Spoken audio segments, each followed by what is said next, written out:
नमः सिद्धेभ्यः।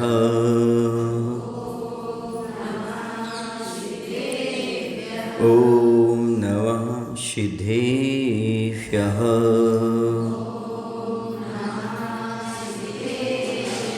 जीवमजीवं दौवं जिन्वर्वसहेण जैन नेदिष्ठं देवेन्द्रविन्दवन्दं वन्दे तं सौवदा शिरसा वन्दे तं सौवदा शिरसा।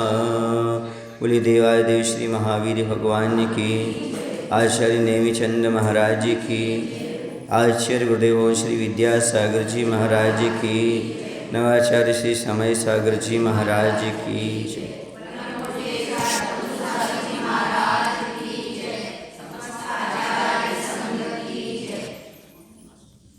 चार प्रकार के बंद का प्रकरण चल रहा था।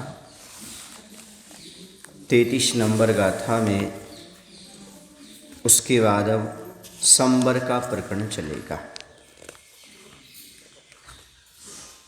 तो शायद 33 नंबर गाथा हो चुकी थी, है ना। बहुत दिन का गैप हो गया ना, 16 करण के समय।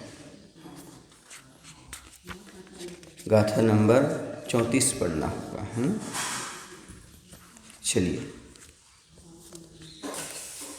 चेदन परिणामो जो कम्मस्सा सौनिरोहिणी हेदु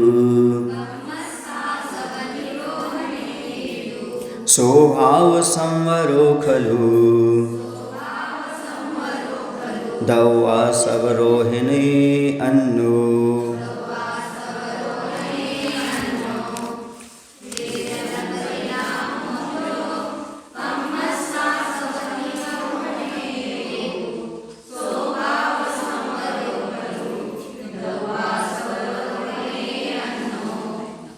जो चेदन परिणामो, चेदन माने आत्मा, आत्मा का परिणाम कम्मस्य कर्म के आसव निरोधने, आश्रव को रोकने में हेतु कारण है, हेतु है। सो वह परिणाम निश्चय से भाव संवरो, भाव संवर अर्थी है। और जो दव आश्रव निरोहिणो और द्रव्य आश्रव को रोकने में जो कारण है, हेतु है, अन्नो दूसरा द्रव्य संग्रह, द्रव्य संवर समझना चाहिए। भाव संवर और द्रव्य संवर। सबसे पहले समझो संवर किसे कहते हैं। संवर का अर्थ होता है आश्रव निरोधा संवरः। आश्रव का रुक जाना सो संवर है, या आश्रव का निरोध हो जाना सो संवर है। आश्रव अर्थात कर्मों के आने का द्वार, कर्मों के आने के द्वार का रुक जाना सो संवर कहलाता है। जैसे नाव के अंदर एक छेद से पानी आ रहा था, उस छेद को बंद कर देना, अब पानी आना बंद हो गया। उसी प्रकार से हमारी आत्मा में जो कर्म आ रहे हैं, ऐसे जो कर्म का द्वार है उसको बंद कर देना सो संवर कहलाता है। कर्मों का आगमन रुक जाना सो संवर कहलाता है। संवर की दो भेद बताए, पहला भाव संवर है और दूसरा द्रव्य संवर है। भाव संवर किसे कहते हैं? जो आत्म परिणाम कर्म के आश्रव को रोकने में कारण हैं, उसे भाव संवर कहते हैं। अर्थात आत्मा के जिन परिणामों के माध्यम से कर्म का आना रुकता हो, उसको कहते हैं भाव संवर। अर्थात आत्मा के वे परिणाम जो हमें कर्म आश्रव से रोक दें, उसका नाम संवर है।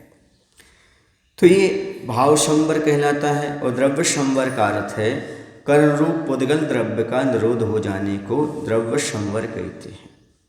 अब जो कर्म आ रहे थे पुद्गल रूप में या पुद्गल द्रव्य के रूप में, तो उनका निरोध हो जाने को द्रव्य संवर कहते हैं। भाव संवर से उत्पन्न काय रूप द्रव्य कर्म की आगमन का निरोध होना भी द्रव्य संवर कहलाता है। समझ में आ रहा ना।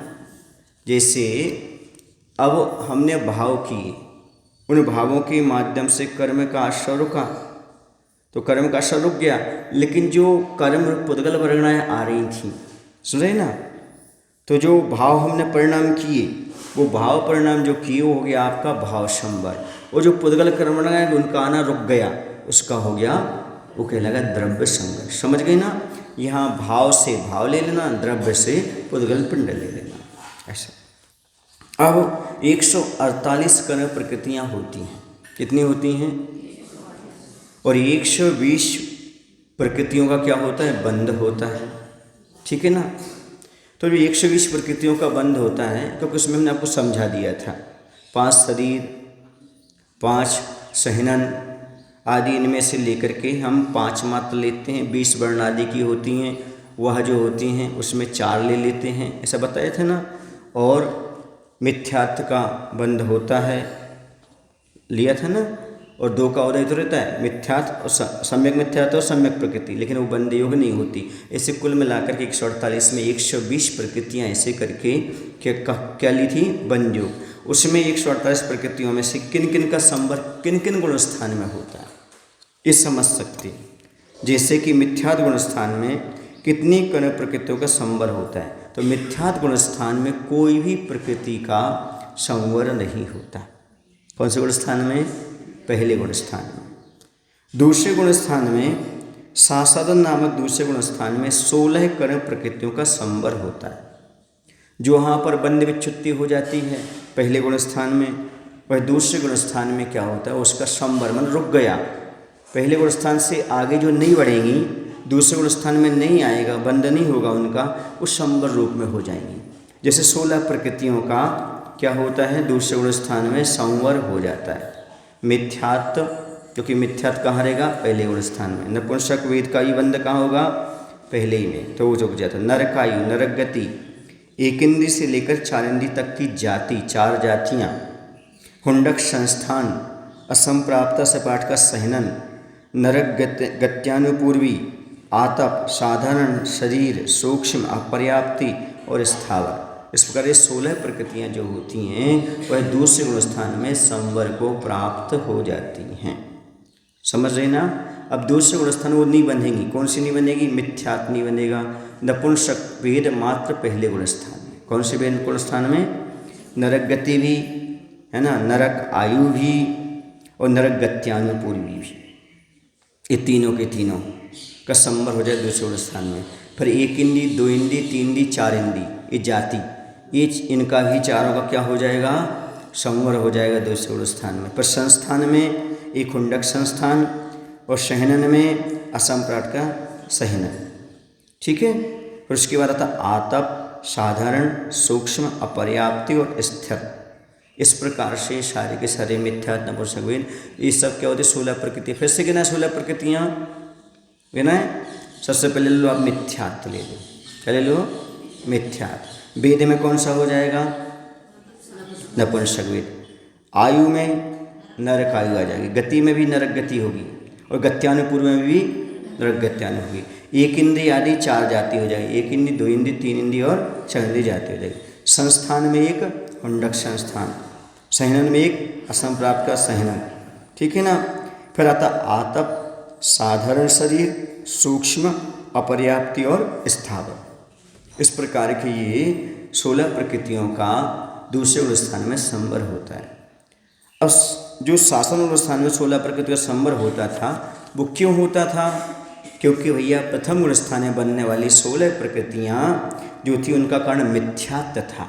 अब मिथ्यात्व चला गया, मिथ्यात्व के चले जाने पर, सुन रहे आप लोग कि नहीं, अब ये 16 प्रकृति को संवर हो गया। सोचो अब आप लोग, मिथ्यात्व में सब बनते हैं, समझ रहे हैं आप लोग। इन सब से बचना चाहिए तो मिथ्यात्व का त्याग करो। नपुंसक वेद में नहीं जाना हो, नरक गति नहीं जाना हो, 1 इंद्रिय आदि पर्याय में नहीं जाना हो, हुंडक संस्थान नहीं चाहिए हो, तो क्या करो? मिथ्यात्व का पूर्णतः त्याग करो। तो ये मिथ्यात्व के कारण बनती हैं और शासन स्थान में मिथ्यात्व भाव नहीं है, अतः इन 16 कर्म प्रकृतियों का संवर हो जाया करता है। अब मिश्र गुण स्थान में कितनी कर्म प्रकृतियों का? तीसरे गुण स्थान में संवर होता है। तो मिश्र गुण स्थान में 41 प्रकृतियों कर्म प्रकृतियों का संवर होता है। इनमें 16 कर्म प्रकृतियों तो द्वितीय गुण स्थान की ले लो, ठीक है ना, और शेष 25 कर्म प्रकृतियाँ जो है ना वह दूसरे गुण स्थान में हो जाती हैं, ठीक है ना। हैं 16 और 25 कितनी होती हैं? हाँ, तो इस प्रकार से कुल मिलाकर के द्वितीय गुण स्थान में सम्मिलित हुई हैं वह ले लो और शेष 25 और ले लो, तो इस प्रकार से कितनी हो जाएंगे? 25 और 16 41 हो जाएंगे, ठीक है। तो इसमें कौन कौन सी हैं वो 25?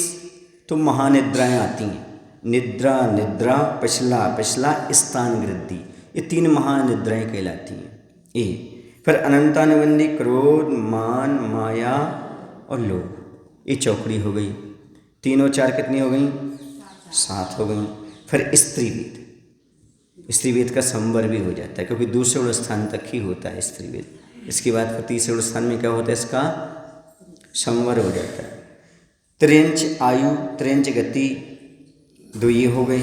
इसके साथ त्रेंच गत्यानुपूर्व भी आ जाती है, तीनों ना। फिर एक आता है आपका, इसके बाद अपन ने कितना लगा था? संस्थान कितने लिए थे? उसमें 1 थे, इसमें चले जाएंगे 4। नियोगोत परिमंडल संस्थान, स्वाति संस्थान, वामन संस्थान, कब्ज संस्थान, वज्र नारायण, नारायण, 5 चले जाएंगे। अकेला कौन सा बचेगा वहाँ पर? एक ही, 1 2 3 4 5, है ना। अर्धनारायण सैनन, कीलक संस्थान, अब इसमें क्या होगा? सैनन हो गया। अब आगे कौन सा? अर्धनारायण सैनन भी चला जाएगा, कीलक सैनन और त्रेंच गत्यानुपूर्व, यानी पहले उद्योत, अपशस्त, व्याहगति, दुर्भग, दुस्वर, अनादि और नीच गोत्र। फिर से बता देते हैं। 3 महानिद्राएँ, निद्रा, निद्रा, पिछला, स्थान वृद्धि, अनंतानुबंधी चौकड़ी, क्रोध, मान, माया, लोभ, ठीक है ना। इसके बाद आता है आपका स्त्रीवेद, ठीक है ना। फिर त्रेंच आयु, त्रेंच गति, त्रेंच गत्यानुपूर्वी, ये तीनों ले लो। फिर अपने कौन से आ जाएंगे? अब आएंगे सहनन। सहनन में नियोगरोध परिमंडल, अच्छा संस्थान ले लो पहले, संस्थान। तो संस्थान में आएगा नियोगरोध परिमंडल संस्थान, स्वाति संस्थान, वामन संस्थान, कवजक संस्थान, ये कितने हो गए संस्थान? 4 हो गए। अब इसके बाद आएंगे आप सहनन, वज्र नाराज सहनन, नाराज सहनन, अर्धनाराज सहनन, कीलक सहनन, ये कितने हो गए? 4 वो हो गए, 4 जी हो गए। तो कितने हो गए जी? 4 कैसे हो गए? 4 ही हो गए, हाँ 4 हो गए, ये 4 हो गए। 4 और 4 कितने हो गए? 8 जी हो गए, है ना, संस्थान और सहनन। फिर उद्योत, अपशस्त, व्याहगति, दुर्भग, दुस्वर, अनादेय और नीच गोत्र, इनका संवर हो गया। कौन से गुण स्थान में? तीसरे गुण स्थान में, क्योंकि दूसरे गुण स्थान तक ही नीच गोत्र का और स्त्रीवेद का बंध होता है। समझ गए? हाँ। अब आता मिश्र गुण स्थान में 25 जो कर्म प्रकृतियाँ थी, इनका संवर कैसे हुआ? तो अनंतानुबंधी कषाय का सद्भाव था। ये सब किससे बनती हैं? अनंतानुबंधी कषाय के सद्भाव बनती हैं। इसी दूसरे गुण स्थान में वो था, क्योंकि इसमें अभाव हो गया तीसरे गुण स्थान में, इसलिए इनका क्या हो गया? संवर हो गया 25। तीसरे मिश्र गुण स्थान में अनंतानुबंधी कषाय का उदय नहीं होने से इन्हें 25 प्रकृतियों का आश्रय नहीं होता, इसी से इनका संवर यहाँ पर हो जाता है। समझ गए? मिथ्या तो अनंतानुबंधी इतनी खतरनाक। अवरस सम्यक्त चतुर्थ गुण स्थान में कितनी कर्म प्रकृतियों संवर होता है? तो अवरस सम्यक्त चतुर्थ गुण स्थान में पूर्वोक्त 41 ले लो। कितने ले लो? 41। और जो देशव्रत होता है 5वें गुण स्थान में, उसमें 5वें गुण स्थान में 51 हो जाती है। कैसे? 41 और 10 और जोड़ लो, कितनी हो जाएंगी? 51। तो इसमें समझ में आ गया ना, चौथे गुण स्थान में कितनी है? जितनी पूरी की बताइए, पूर्व की पूरी की पूरी। क्यों? क्योंकि तीसरे गुण स्थान में कोई बंदी विच्छुत्ति नहीं होती। क्या नहीं होती? तीसरे गुण स्थान में, इसलिए उसकी 41 जो उसमें थी ना, किसमें? तीसरे गुण स्थान में, वही 41 किस में रहेंगी? संवर योग चौथे गुण स्थान में। अब 5वें गुण स्थान में, तो देशव्रत 5वें गुण स्थान में 51 कर्म प्रकृतियों का संवर होता है। इनमें 41 प्रकृतियाँ जो पूर्व में संवर को प्राप्त हुई थी वो, और शेष 10 प्रकृतियाँ, क्योंकि 10 की बंद विच्छुत्ति हो जाती है 5वें गुण स्थान में। वो कौन सी हैं? अप्रत्याख्यान, आवरण, क्रोध, मान, माया, लोभ, ये कितनी हो गई? 4। और उसके आगे मनुष्य आयु, मनुष्य गति, मनुष्य गत्यानुपूर्वी, ठीक है ना। फिर औदारिक शरीर, औदारिक अंगोपांग और वज्र विषाव नाराज सहनन, इन सब का संवर हो जाता है कौन से गुण स्थान में? पाँचवें गुण स्थान में हो जाता है। समझ में आ रहा है आपको? क्योंकि पंचम गुण स्थानवर्ती नियम से अब वैकृत शरीर वाला बनेगा। क्या बनेगा? क्यों बनेगा? क्योंकि उसने कौन सी आयु बांधेगा? देव आयु ही बांधेगा। समझ में आ रहा है आपके लिए? इससे इन सब का संवर हो जाएगा। अप्रत्यक्ष नवर्ण क्रोध मान माया लोक का मनुष्यायु, मनुष्य गति, मनुष्य गत्यानुपूर्वी, औदारिक शरीर, औदारिकपन, अंगोपांग और वज्र नारद शयन, कुल मिलाकर कितने हो गए? 10 हो गए। कैसे 10 हो गए? चौकड़ी हो गई, अप्रत्यक्ष नवर्ण चौकड़ी हो गई, ठीक है ना। उसके बाद क्या हो गया आपका? मनुष्य गति, मनुष्यायु, मनुष्य गत्यानुपूर्वी, औदारिक शरीर, औदारिक अंगोपांग और वज्र नारद सहना, ठीक है ना। एक अब आता है देश व्रत। पाँचवें गुण स्थान में 10 कर्म प्रकृतियों का संवर किस प्रकार हो जाता है? तो पाँचवें देश व्रत गुण स्थान में अप्रत्यक्ष वर्ण क्रोध मान माया लोभ कषाय का उदय नहीं होने से, देश संयम का अभाव होने पर 10 कर्म प्रकृतियों का संवर हो जाता है, जो पूर्वक हम आपको बता करके आए। अब आता है छठा गुण स्थान। छठे गुण स्थान में कितनी कर्म प्रकृति का संवर होता है? तो प्रमथ संयत छठवें गुण स्थान में 55 प्रकृतियों का संवर हो जाता है। वहाँ कितने का हो रहा था? 51 का। अब इन 51 जो थी उसमें 4 कर्म प्रकृतियों का और होने लगा, क्योंकि प्रत्याख्यानावरण चौकड़ी चली गई। कौन सी? हाँ, क्योंकि 5वें गुण स्थान तक ही रहेगा, उसके बाद उसकी विच्युति हो जाएगी। हो जाने पर उसका यहाँ संवर माना जाएगा। कौन से गुण स्थान में? छठवें गुण स्थान में। तो पूर्वोक्त ज्यों की त्यों ले लेना आप 51 और 4 और जोड़ दो, प्रत्याख्यान क्रोध मान माया लोभ। इस प्रकार से कितनी हो जाएंगी कुल? 55। 51 और 4 55। चलिए अब प्रमत्त संयत गुण स्थान में ये 4 कर्म प्रकृतियों का संवर हुआ। वो कैसे हुआ? तो प्रमत्त संयत गुण स्थान में सकल संयम प्रकट हो जाने पर उन 4 कर्म प्रकृतियों का आश्रय नहीं होता, इसी के कारण यहाँ पर संवर हो जाता है। अप्रमत्त संयत 7वें गुण स्थान में कितनी कर्म प्रकृतियों का संवर होता है? तो अप्रमत्त संयत 7वें गुण स्थान में 61 कितनी हो जाती हैं? 61 कर्म प्रकृतियों का संवर होता है। इनमें 55 प्रकृतियाँ जो पूर्व में समृद्ध थीं वो, और शेष 6 कर्म प्रकृतियाँ हो जाती हैं। समझ गए? इसमें असाता, अरति, अशुभ, अस्थिर, अयस, कीर्ति और शोक ना, इसको हम शार्ट में बोला करते हैं आशा। क्या बोल करते हैं? आशा। 5 आ शब्द वाली है, एक सा शब्द वाली है। कौन सी? असाता, अरति, अशुभ, अस्थिर, अयस और शोक, ठीक है। कौन कौन सी? असाता, अरति, अशुभ, अस्थिर, अयस, कीर्ति और एक शोक। ऐसी 6 प्रकृतियाँ जुड़ जाती हैं तो 55 और 6 कितनी हो जाती हैं? 61।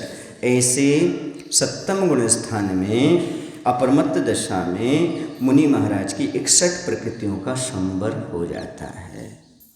समझ रहे हैं? हाँ। अब अपरमत्त संयत 7वें गुण स्थान में 6 प्रकृति कैसे हुआ ये संवर? तो ये हुआ वहाँ पर संयम कषाय का उदय मंद हो जाने पर, प्रमाद नहीं होने से, इनकी 6 कर्म प्रकृतियों का आश्रय न होने से इस प्रकार से संवर हो जाता है।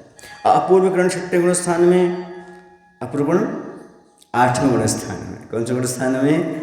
8वें गुण स्थान में। अपूर्व गुण 8वें गुण स्थान में 62 कर्म प्रकृतियों का संवर हो जाता है। कितने? 62। इनमें 61 कर्म प्रकृतियाँ थीं, से सब देवायु, और देवायु जो होती आयु जो होती है 7वें गुण स्थान तक बनती है। कौन से गुण स्थान तक? 7वें। 8वें गुण स्थान से आयु कर्म का बंद होना बंद। कितने गुण स्थान तक? 7वें गुण स्थान तक। समझ गए आप लोग कि नहीं? तो यहाँ पर एक देवायु और चली जाएगी। तो 61 हो रही थी कौन से गुण स्थान में? 7वें में। 8वें में कितनी हो जाएंगी? 62, क्योंकि देवायु का भी यहाँ पर क्या हो जाएगा? क्या हो जाएगा? संवर हो जाएगा, क्योंकि बंद विच्युति उसकी 7वें में हो जाती।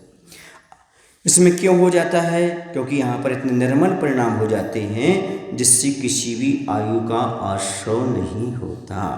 8वें गुण स्थान में, इसलिए यहाँ दीवायु का संवर हो जाता है।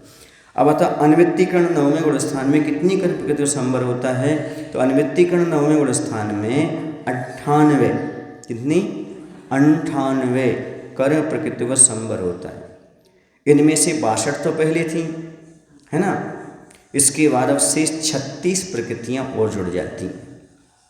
कितनी प्रकृतियाँ जुड़ जाती हैं? 36, जो उनकी पिछले गुण स्थान में बंदी विच्युति हो जाती है। 36 प्रकृतियाँ कौन सी हैं? निद्रा, प्रशला, हास्य, रति, भय, जुगुप्सा, देवगति, पंचेंद्रिय जाति, वैक्रिक शरीर, वैक्रिकांगोपांग, आहारक शरीर, आहाकांगोपांग, औदारिक शरीर, औदारिकांगोपांग, निर्माण, समचतुर संस्थान, स्पर्श, रस, गंध, वर्ण, देवगत्यानुपूर्वी, अगुरु, लघु, उपघात, परघात, उच्छ्वास, प्रशस्त, वायुगति, प्रत्येक शरीर, तृष, बादर, पर्याप्ति, शुभ, शुभग, सुस्वर, स्थिर आदि और तीर्थंकर।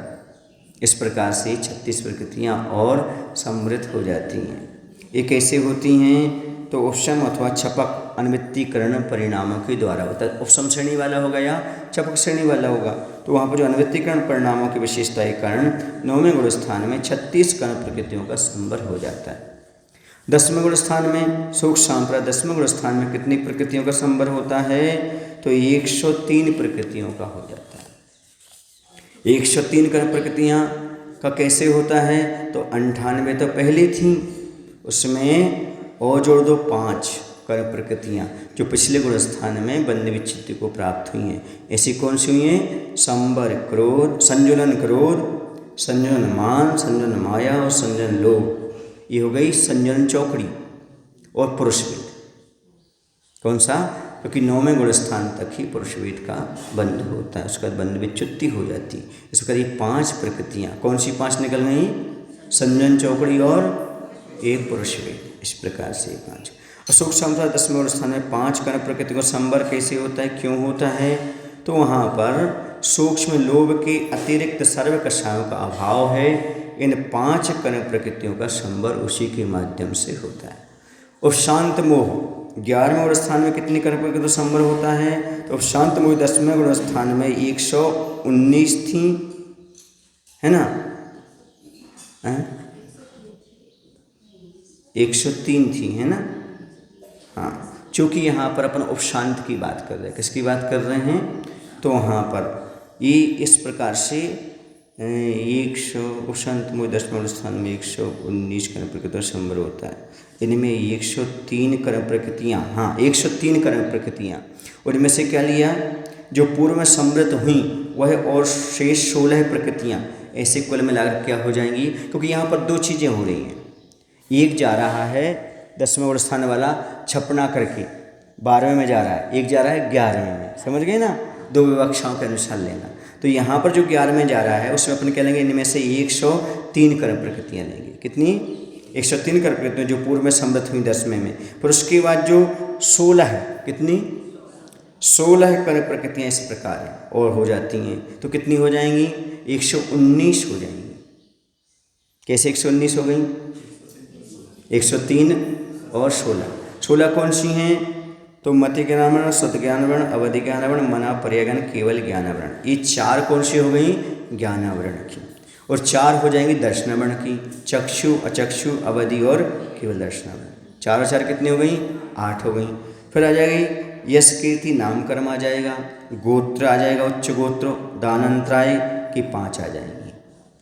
ठीक है, कौन सी हो गई? 5 दान, राग, भोग, भोग और वीर। फिर से बोलूं, मति ज्ञानावरण की 4, श्रुति और उसकी तुम्हारे दर्शनावरण की 4, 4 और 4 कितनी हो गई?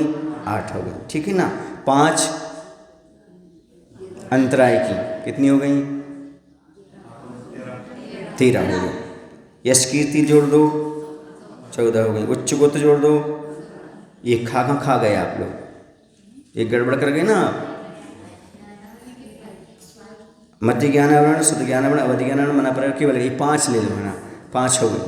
और दर्शनावरण की 4 और 5 कितनी हो गई? 9 और 5 14। फिर यश कीर्ति और उच्च गोत्र कितनी हो गई? 16। ऐसी 16 प्रकृतियाँ कहाँ चली जाती हैं? कौन से गुण स्थान में? 11वें गुण स्थान में इनका संवर हो जाता है। अब आता है कौन सा? इसमें संवर किसके कारण होता है? यथाख्याचारत के कारण होता है। क्षीण मोय 12वें गुण स्थान में कितनी कर्म प्रकृति संवर होता है? तो क्षीण मोय गुण स्थान में 119, जो 11वें में वो उतनी 12वें में 119 का। अब संयोग केवली 13वें गुण स्थान में कितनी कर्म प्रकृति? क्योंकि 11वें गुण स्थान में बंध विच्छित्ति 0 है। 11वें गुण स्थान में कितनी बंध विच्छित्ति? 0। इसलिए जैसी वहाँ पर थी व्यवस्था 10वें में से 11वें में, 11वें के बाद ये भी व्यवस्था रहेगी 12वें में वैसी रहेगी, 119 ही रहेंगी। अब संयोग केवली 13वें गुण स्थान में कितनी कर्म प्रकृति का संवर होता है? तो संयोग केवली 13वें गुण स्थान में 119 का ही होता है, क्योंकि यहाँ भी बंध विच्छित्ति 0 है। ठीक है ना। अब आता 13वें गुण स्थान में, 13वें गुण स्थान में हो गई 119। अब 14वें में अयोग केवली 14वें गुण स्थान में 120, इतनी पूरी की पूरी हो जाती है, कर्ण प्रकृति संवर होता है। इनमें 119 कर्ण प्रकृतियों तो पूर्व में थी, अब एक साता वेदनी और थी, वह भी संवर को प्राप्त हो जाती है। समझ गए? क्यों हो जाती है? क्योंकि वहाँ पर योग का अभाव हो गया। किसका अभाव हो गया? तो साता वेदनी भी गई। समझ गए? ये पूरा का पूरा जो है ना, ये संवर हो गया। पूरा संवर कहाँ हुआ? 14वें गुण स्थान में। ठीक है। अब यहाँ पर बात आई थी उपयोग की।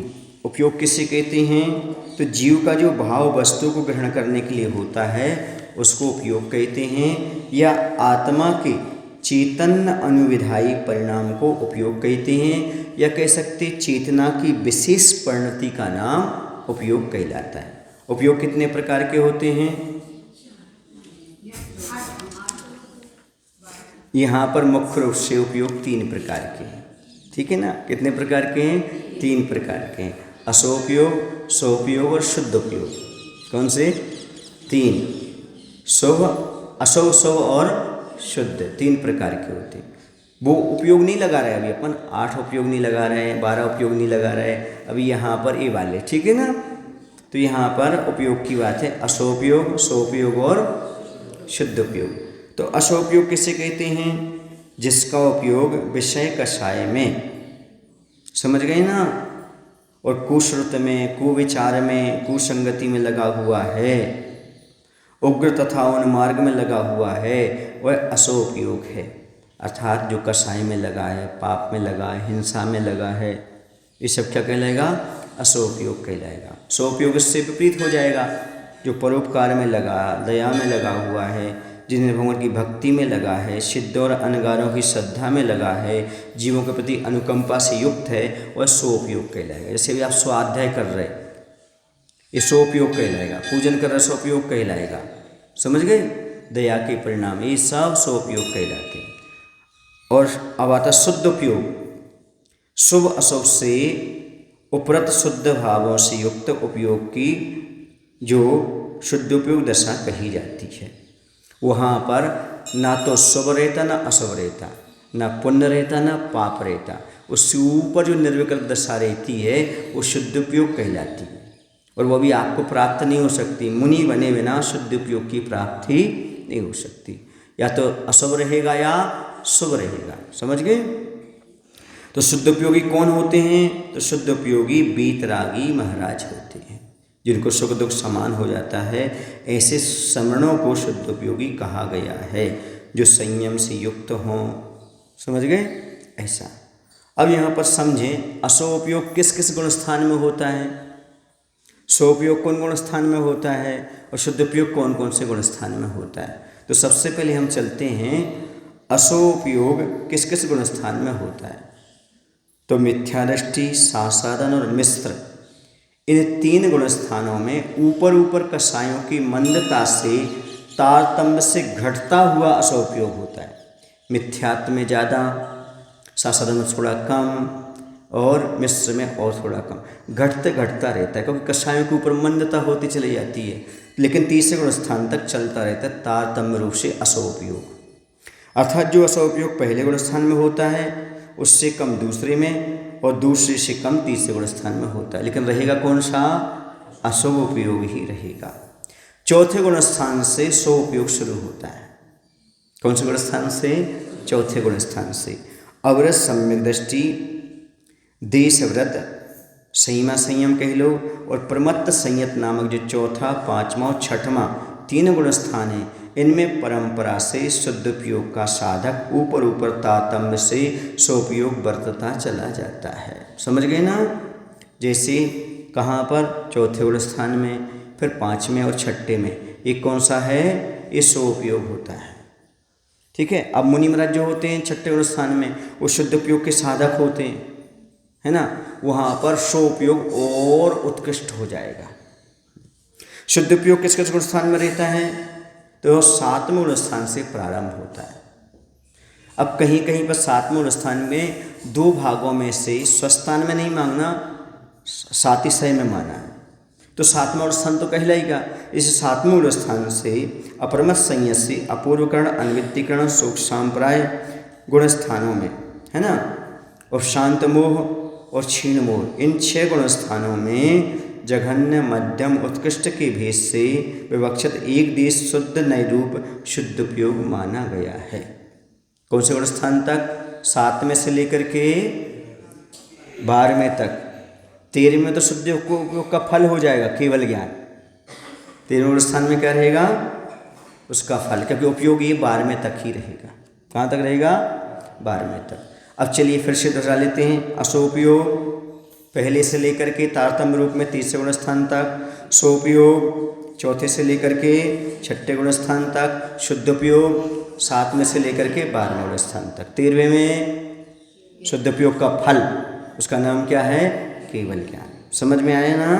अब समझो आप लोग, क्या समझो?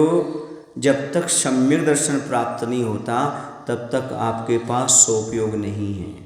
पूजन करो, दान करो, कुछ भी करो, तो यो सोपयोग नहीं माना जाएगा। योग तो सब हो जाएगा, योग माने क्रियाएं तो सब चल रही हैं, पर उपयोग कैसा रहेगा? असुभ, क्योंकि अभी क्या नहीं हुआ है? सम्यक दर्शन प्राप्त नहीं हुआ है। इसलिए मिथ्या दृष्टि की क्रियाएं कोई भी मोक्ष के साधन रूप नहीं होती। इसलिए यदि आप मोक्ष का साधन रूप चाहते हो तो मिथ्यात्व का त्याग करके ही सारी क्रियाएं आपको करना चाहिए। समझ में आया ना? ऐसा तो मिथ्यात्व का त्याग बहुत जरूरी है। मिथ्यात्व के बिना ये सारी चीज़ें संभव नहीं हैं। चलिएगा, इतना आज पर्याप्त है। बोले महावीर भगवान की। अच्छा ये बताओ, ये सब पढ़ना क्यों चाहिए हमें? ये जो पढ़ रहे हैं अभी, ये संबर क्यों पढ़ा हमने? ये उपयोग क्यों पढ़ा? क्योंकि हम आश्रव से बच करके संबर को अपना सकें। ऊपर ऊपर गुण स्थान में संबर ज़्यादा हो रहा है, यानी कर्मों का आश्रव रुक रहा है, तो हम सारे के सारे मोक्ष मार्ग की जो क्रिया कर रहे हैं वो क्यों कर रहे हैं? संबर के लिए। क्योंकि मोक्ष मार्ग कहाँ से शुरू होता है? संबर और निजरा से प्रारंभ होता है। तो हमें गुण स्थान की प्रक्रिया बढ़ाना है, अर्थात सम्यक्त के बाद संयम को लेने का प्रयास करना है, ताकि हम संयम को अपना करके संबर और निजरा करते हुए मोक्ष की ओर बढ़ते चले जाएं। और असोपयोग से बच करके सोपयोग में आना है, और बाद में सोपयोग को भी छोड़ करके मुनि बन करके शुद्ध उपयोग में जा करके केवल ज्ञान प्राप्त करना है। इसलिए हमने ये सारा का सारा स्वाध्याय किया। इसका मायना इतना ही समझना। बोली महावीर भगवान की जय। आचार्य गुरुदेव भगवान श्री विद्यासागर जी महाराज की जय।